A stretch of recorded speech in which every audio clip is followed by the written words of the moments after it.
L'actualité patrimoniale selon les GIRA. Le bilan prévoyance, un bon moyen pour sécuriser votre réussite.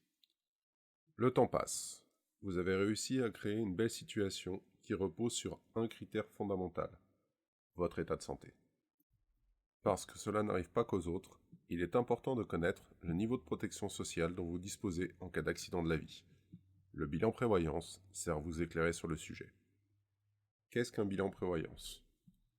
C'est en fait une projection basée sur votre situation professionnelle et contractuelle s'il vous arrivait un accident de la vie. Alors soyons précis, quand on parle d'accident de la vie, cela couvre tous les préjudices corporels que vous pourriez subir entraînant une incapacité de travail, invalidité fonctionnelle ou professionnelle, ou bien le décès.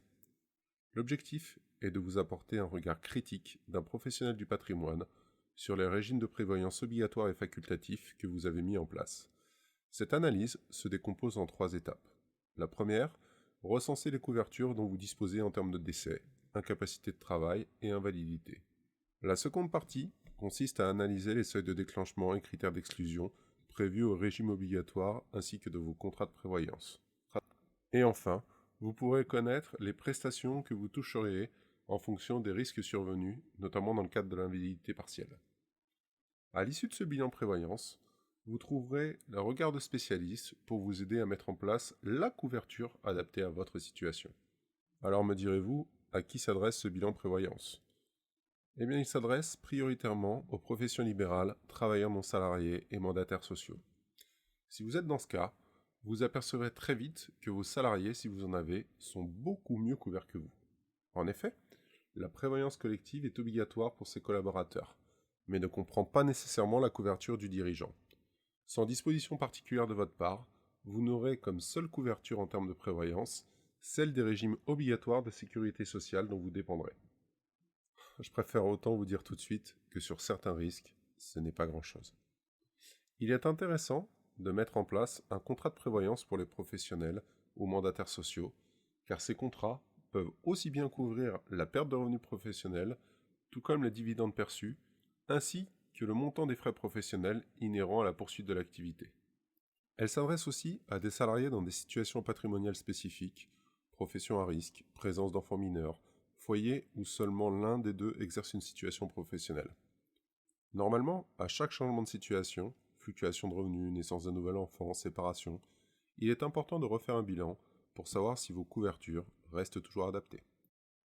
Alors, comment se décompose un bilan prévoyance ? Nous avons vu qu'il se déroule en 3 phases.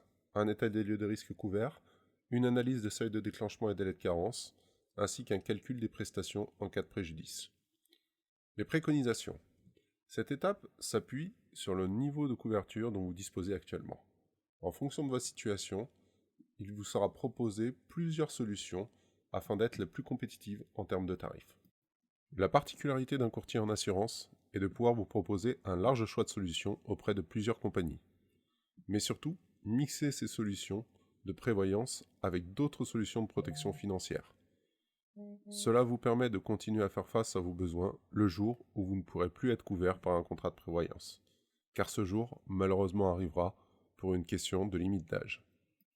Alors pourquoi faire un bilan prévoyance ? Le bilan prévoyance peut vous rendre de grands services en termes de protection sociale.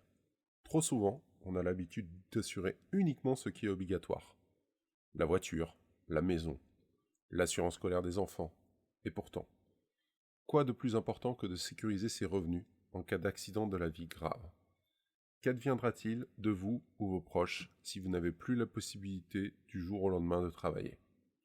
Sécuriser ses revenus pour assurer l'avenir de ses proches. De manière naïve, on pense que la sécurité sociale prendra le relais en cas d'invalidité. Mais connaissez-vous pour le coup les conditions de prise en charge et les sommes qui vous seront versées ? La réponse est non, tant que vous n'êtes pas dans ce cas. Et si vous ne voulez pas vous faire peur, je vous conseille de ne pas les regarder, surtout pour des professions libérales. Votre train de vie est généralement en fonction de vos revenus professionnels et patrimoniaux. Vous aurez toujours une marge de précaution, niveau d'épargne, vous permettant de faire face aux extras. Mais qu'arriverait-il si vous aviez une rémunération fortement diminuée dans le couple ?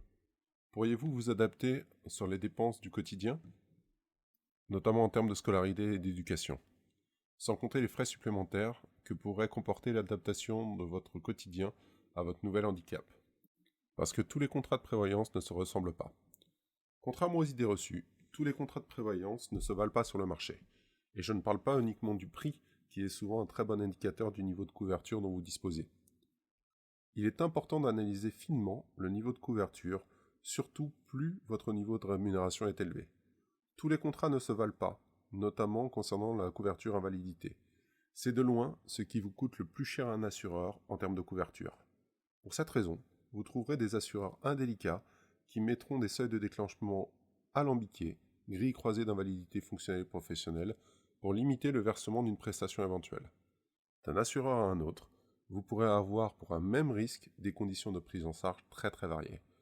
Vous aurez ceux qui vont pas du tout vous indemniser, en passant par ceux qui vous verseront une quote-part très limitée de vos revenus. Ou alors, vous aurez une garantie totale chez les très bons assureurs. Vous souhaitez aller plus loin ? Découvrez le bilan patrimonial.